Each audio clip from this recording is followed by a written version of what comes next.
जानते हैं कि इतने कवि और जुस्सा और इतनी बड़ी ताकत और इतना बड़ा वजूद रखने वाले हाथी को शिकारी किस तरह पकड़ लेते हैं। पहले तो शिकारी उस रास्ते पर घात लगाते हैं जहां से रोजाना हाथियों का गुजर होता है। वो उस रास्ते में हाथी की जिसामत के मसावी एक गहरा गड्ढा खोदते हैं। इस गड्ढे को दरख्तों की शाखों के साथ, झाड़ियों के साथ ढांप देते हैं। जब वहां से हाथियों का गुजर होता है तो एक हाथी उस गड्ढे में गिर जाता है। अब हाथी के पास ताकत और जिसामत तो है, लेकिन जोर के बावजूद भी इस गड्ढे से बाहर नहीं आ सकता। अब शिकारियों में भी इतनी हिम्मत नहीं होती कि इस गजबनाक हाथी जो इस वक्त फंसा होता है और गुस्से के साथ आग बगोला होता है, इसके करीब चले जाएं और गड्ढे से इसको बाहर निकाल लें। अब इसके बाद शिकारी अपनी अगली चाल चलते हैं। शिकारी खुद को दो गिरोहों में तकसीम कर लेते हैं। शिकारियों का एक गिरोह लाल रंग के कपड़े पहन लेता है और शिकारियों का दूसरा गिरोह नीले रंग के कपड़े पहन लेता है, जबकि दोनों गिरोह शिकारियों के अपने ही होते हैं। दोनों रंगों का इसलिए इंतखाब करते हैं कि हाथी आसानी के साथ लाल और नीले में वाजिया फर्क कर सके। अब खेल का आगाज होता है। अब लाल रंग के कपड़े पहने शिकारी आते हैं और आकर गड्ढे में मौजूद इस हाथी पर मजीद जुल्म, इस पर तशद्दुद करते हैं। और इतने में नीले कपड़े पहने हुए शिकारी दौड़ते हुए आते हैं और आकर इन लाल कपड़े पहने हुए शिकारियों के साथ लड़ते हैं, इनको भगा देते हैं और हाथी को खाना खिलाते हैं, पानी पिलाते हैं, उसके जख्म पर मरहम पट्टी करते हैं। अब ये अमल मुतअद्दिद बार दोहराया जाता है।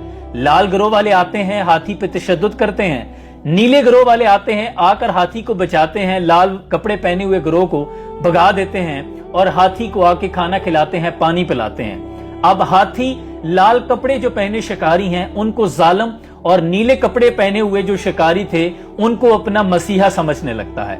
आहिस्ता आहिस्ता जब ये अमल मुतअद्दिद बार दोहराया जाता है तो हाथी के जहन में ये कॉन्सेप्ट पक्का हो जाता है। अब वो जब लाल गिरोह वाले आकर उस पर तशद्दुद करते हैं तो हाथी मजामत करने के बजाय इंतजार करने लगता है कि नीले गिरोह वाले आएंगे और इनको भगाएंगे और मुझे खाना खिलाएंगे और इस जुल्मो सितम से मेरी जान छुड़वाएंगे। इस नफ्सियाती खेल में शिकारी जब ये देखते हैं कि हाथी पूरी तरह नीले कपड़े पहने शिकारियों उस गिरोह के साथ मानूस हो चुका है, तो वो नीले कपड़े पहने गिरोह आता है और आकर हाथी को गड्ढे से बाहर निकाल लेता है। इस बार हाथी उन पर हमला नहीं करता, कोई मजामत नहीं करता, क्योंकि हाथी पूरी तरह इनको अपना दोस्त हमदर्द समझता है, इनको मसीहा मानता है और हाथी के दिल में इनके लिए हमदर्दी का जज्बा होता है और बड़ी आसानी के साथ वो नीले कपड़े पहने शिकारियों के इस गिरोह के साथ चला जाता है और शिकारी इसकी नफ्सियात के साथ खेल चुके होते हैं। इतने कवि उल जुस्सा हाथी के जहन में कभी यह सवाल पैदा नहीं हुआ कि अगर ये नीले कपड़े वाले लोग इतने ही अच्छे थे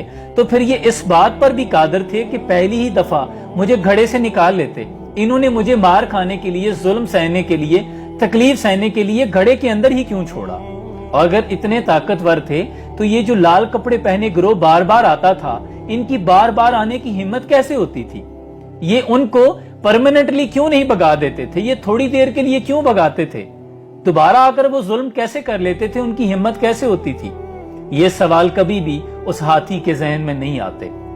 यही सिस्टम हमारा है। याद रखो कि बतौर कौम हमारे साथ भी नफ्सियात के साथ यही खेल खेला जा रहा है।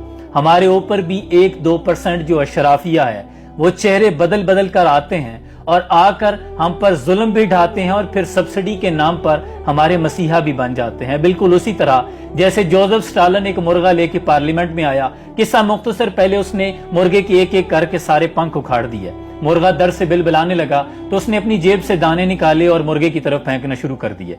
मुर्गा दाने चुगता चुगता उनके पाँव में आ गया। फिर उसने कहा कि ये अवाम का हाल है और पार्लियामेंट, हमारे सियासतदान अवाम के साथ इसी तरह करते हैं।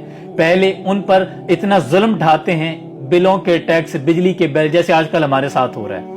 पहले उनको कस्मा पुर्सी की हालत में ले आते हैं, वो बिल बिला उठते हैं, फिर सब्सिडी के नाम पर उनको कुछ गिफ्ट्स देते हैं और उनके मसीहा बन जाते हैं। ऐ पाकिस्तान के लोगों, तुम्हारे साथ भी यही कुछ हो रहा है। यहाँ पर भी बोलने पर पाबंदी, सोचने पे ताजीरें, पाँव में गुलामी की आज भी हैं जंजीरें।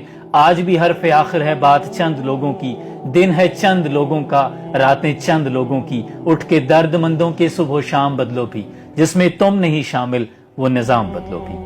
सलाम पहुंचे।